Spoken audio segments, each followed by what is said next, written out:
at him, and a moment later, the ancient portal began to vibrate violently. A massive black chain suddenly snapped and broke away from the crack in the door, causing the expressions of everyone present to shift in terror. Standing at a distance, Lin Sun muttered in a trembling voice that this was bad. The gate wasn't simply opening for them. No, the thing inside was forcing its way out, and as the doors parted, a pale, sickly hand slowly reached out from the darkness. The hand wasn't particularly large and looked quite ordinary, yet the moment it appeared, the very atmosphere seemed to freeze in its presence. For 30,000 miles, the spiritual energy simply died. It truly died, no longer flowing and no longer breathing. It ceased to respond to anyone's senses, causing a great ascension elder to scream in pure terror that a great immortal had arrived. Indeed, it was an immortal. A second later, that pale hand pressed down gently, and that same powerful elder was gone. Along with hundreds of cultivators around him, he was instantly turned into a silent gray shadow as the entire area fell into a deathly hush. The powerful leaders who had acted so superior just moments ago were now retreating like madmen, some using blood-soaked escape arts.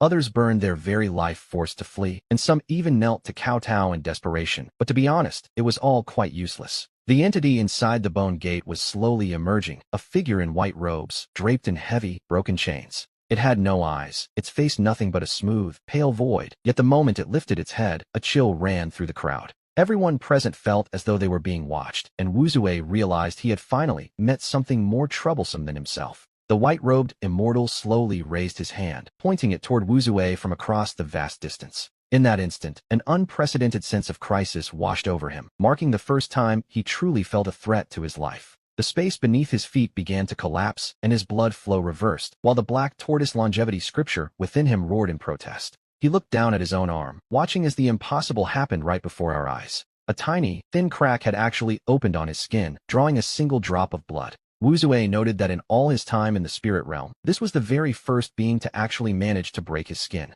The white-robed immortal offered no response, simply taking a single step forward that caused the very earth beneath to evaporate. The sea vanished into layers of mist, and countless cultivators were erased into nothingness by a white light before they could even scream. As the immortal fully stepped out of the bone gate, the entire world began to crack and crumble under the weight of his presence. A massive black rift appeared in the sky above, looking as though the entire spirit realm was about to be torn asunder. Wu Zue looked up at that widening crack, his brow finally furrowing as he realized the situation was far more serious than he had imagined. If this entity is allowed to keep causing such a scene, forget about finding a dog. You might not even have a peaceful town left to govern. At that thought, Wu Zue let out a long, weary sigh. He had originally only stepped out to have a reasonable conversation. How had things turned into such a mess again? Xu Qingran looked at him, her voice suddenly soft as she whispered, "Sir, if you cannot win this time, please leave first." "What nonsense are you talking about?" he replied, glancing back at her. His home was still in Fengqi town, and he still had his maps tucked safely under the corner of his table.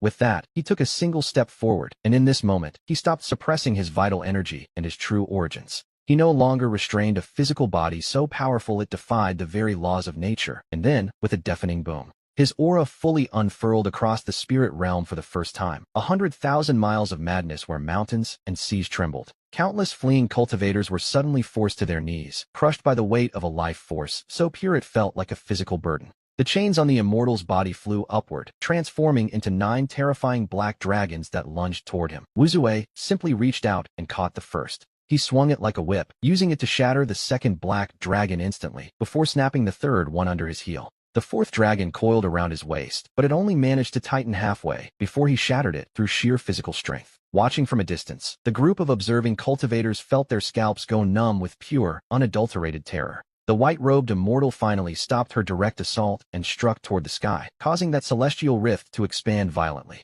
Countless eerie, dark shadows reached out from the depths of the crack, as if seizing this chance to tear the entire realm apart. Watching this unfold, Lin Sun felt his very soul begin to scatter in fright at the sheer scale of the destruction. Hearing the words, "beyond the realm," Wu Zue paused for a moment as he suddenly remembered the prophecy from the Heaven's Mandate Pavilion. He recalled those 2 unfinished words they had gasped out before their backlash. So, beyond the realm, was what they meant all along. The white-robed immortal clearly sensed his hesitation and flickered forward, appearing instantly before Xu Qingran. She reached out to grab the girl's brow, but Xu Qingran's innate aura erupted automatically, transforming into countless streaks of white gold light. Even with her desperate resistance, Xu Qingran was far too weak against the immortal, and at that sight, Wu Zue's gaze turned instantly cold. "You are seeking death," he thought, and in the next heartbeat, he vanished, or rather, he didn't exactly disappear. It was simply that he moved with such speed that human eyes became entirely useless. It wasn't magic. It was pure, terrifying velocity. He was simply too fast for the world to track, and by the time we see him again, he is already standing directly behind the immortal. His right hand was buried deep within her chest, and once again, a heavy silence fell over the world as the white-robed immortal slowly looked down. She stared at the hand protruding from her own torso, which was currently clutching a sphere as black as the midnight sky. This wasn't a heart of flesh, but a pulsing core of death, and for the first time in his life, Wu Zue felt his hand beginning to burn. It was the searing heat of a higher power, yet he didn't hesitate for a second before he tightened his grip with a violent crush. The black sphere shattered instantly, and the immortal's body jolted as if every ounce of her essence had been violently drained away. Her celestial glow began to fade rapidly, yet she didn't perish immediately. Instead, her featureless face began to change. A jagged crack slowly opened where a mouth should be, and a moment later, a voice so raspy it barely sounded human echoed out. The words rang directly in Wu Zue's mind, carrying a chilling realization. So, it was you all along. His pupils contracted in surprise as he wondered if she truly recognized him, but she clarified that he was simply like them. People like you, she whispered, her voice breaking as her physical form began to disintegrate into nothingness. Wu Zue frowned, pressing her for more information, but the immortal remained silent until she uttered four final, cryptic words. Do not go up, she warned, and with that, her voice finally faded away into the stillness. She dissolved entirely, transforming into a cloud of gray and white light that drifted away like ash in the wind. The celestial rift she had forced open began to seal itself, and at long last, the world around them regained its natural color. The survivors could only stare at him in stunned silence. There were no cheers of victory and no cries of relief. There was only a deep, instinctive sense of awe and terror because, to be perfectly honest, they had just witnessed something beyond comprehension. They had witnessed a man who called himself a mere formation master tear the life out of an immortal with his bare hands, and for a long moment, Wu Zue simply stood there in silence. Xu Qingran eventually approached him, her movements cautious as she stole a glance at his face and softly asked, "Sir?" She wanted to know if he was all right, and in response, he slowly looked down at his own hands. He stared at the lingering gray and white traces on his palms and admitted that yes, there was indeed a problem, causing Xu Qingran's heart to skip a beat. She asked if he was badly hurt, but he simply shook his head, explaining that it wasn't an injury he was worried about. Rather, it was that the trouble had just grown much larger, a statement that left Xu Qingran momentarily stunned, as she couldn't believe he was already worrying about the next complication. To be honest, his priorities were always a bit unusual, but just then, a faint light suddenly flickered from deep within the now fully opened ancient gate. Wu Zue scanned the area with his divine sense, and his expression shifted slightly as he realized there was something else inside. Xu Qingran followed his gaze toward the darkness and asked if they were actually going to go in there. He remained silent for a few heartbeats. Originally, he had no intention of doing so, but the immortal's dying words were proving difficult to ignore. Specifically, the part about him being just like them weighed heavily on his mind. Yes, that specific comparison was something he simply couldn't let go of. And so, he gave a small nod, deciding they would take a look inside and leave immediately afterward. As we see him step through the ancient gate, with Xu Qingran following close behind, they discover that the world beyond isn't a tomb at all. Instead, it is a vast expanse of gray ruins that had collapsed long ago, a place where there is no spiritual energy and no trace of time passing. In the center of this desolation stands a single, broken stone hall, and at its entrance, a shattered monument has been thrust into the ground. The monument bore no spiritual inscriptions or ancient runes. Instead, it was covered in characters he recognized instantly, simplified Chinese. He stood before the stone, completely frozen for the first time, while Xu Qingran, unable to read the script, could only whisper a question about what was written there. He stared at the broken monument and began to read the words aloud, one by one, his voice steady despite the shock. To whoever follows, if you can see these words, it means I have already failed. Like you, I came from somewhere else. The text continued, like you, I grew stronger with time. The upper realm is not a paradise for immortals, it is a hunting ground. Ascending is merely sending a grown fish into a larger net. If you are reading this, it means I failed to tear that net apart. Do not follow me up there, at least, not until you feel you can shatter the heavens with a single punch. Inside the hall, I have left a trace of my own power that can grant one person longevity. Consider it a small gift for those who come after, to keep a bit of the human world alive. After reading this, Wu Zue fell into a long silence. Xu Qingran stood by his side, careful not to disturb him. She couldn't read the monument, but she could clearly see the emotion in his eyes. It was the quiet stillness of someone who had finally found a signpost. Deep within the hall, a small bronze seal hung suspended, devoid of spiritual energy. Instead, it held an aura identical to his own, and the moment he reached out to grasp it, he understood its true purpose. It couldn't grant someone infinite growth like his own, but it could allow another person to share his endless years. He instinctively glanced at Shu Qingran, whose ears turned slightly red under his gaze, though she still softly asked what the monument said. Wu Zui thought for a moment before telling her that the inscription warned them not to travel into the net for the time being. Shu Qingran nodded immediately and simply replied that, in that case, they wouldn't go. She answered so quickly, as if it were a matter that required no thought at all, and Wu Zui found himself suddenly smiling. He had set out to resolve a simple trouble, only to find another person like himself at the end of it, leaving behind a light to guide him. Before leaving the ancient gate, he took one last look at the gray ruins and then threw a single, devastating punch.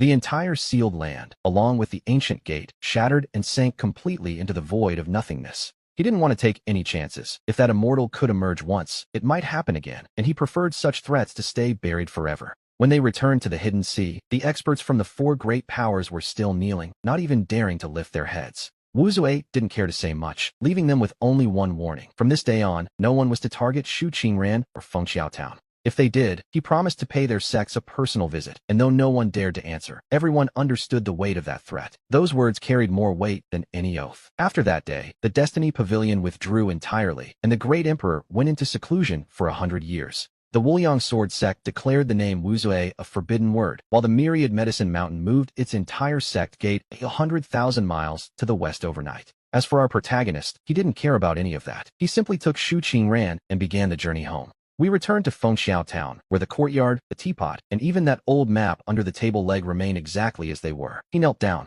pulled the map out for a quick look, and then stuffed it right back in. It was still the perfect tool to steady the door, after all. Shu Qingran couldn't help but laugh at the sight. That night, as he sat in the courtyard brewing tea, he placed the small bronze seal on the stone table. He pushed it toward her, explaining that it was something left behind in the tomb, a gift that could allow a person to live for a very long time. The only price, he noted dryly, was that she might have to look at his face every single day, which could get quite annoying. Shu Qingran was momentarily stunned. She looked at the small seal, her eyes slowly turning red as the weight of 100 years finally caught up to her. She had waited since she was 10 years old, and finally, he had spoken the word future to her for the first time. She didn't reach for the seal immediately. Instead, she looked at him first, asking a very serious question with her eyes. Wu Zui held his teacup and remained silent for a long time, until Shu Qingran finally smiled, understanding his unspoken answer. She took the small seal into her palm. The moonlight fell upon her, making her eyes shimmer like starlight. On that particular night, there were no lightning tribulations or strange omens in Fengxiao Town. There was only an old lamp in the courtyard, burning steadily until dawn. Many years later, people in the border realm would still speak of that night at the hidden sea and the man who had shaken the world with his sheer presence. They spoke of Wu Zui, the one who had killed an immortal with his bare hands. Some said he had already ascended to a higher plane. Others claimed he was living in seclusion deep within a sacred land, or perhaps that he wasn't human at all, but the reincarnation of an ancient almighty being. But no one would have guessed that the man who made the entire world hold its breath was currently crouching down, right in front of a stove in Fengxiao Town, studying how to use a legendary artifact to boil water faster. In the courtyard, Shu Qingran was drying herbs. The sounds of children playing echoed nearby, and the inscriptions on the town's monument had been softened by time. And there he stood, at the door of his home. Watching the smoke rise from the hearths of the town, he suddenly felt that this was enough. As for the great web looming above, he would have to tear it down eventually, but not today. Today, he was simply a town mayor with neighbors to mind and disputes to settle, like figuring out whose chicken had wandered into whose yard again. As for being invincible or the secrets of the higher realms, all of that could wait. After all, he had plenty of time now. And this time, we see that he is finally no longer alone.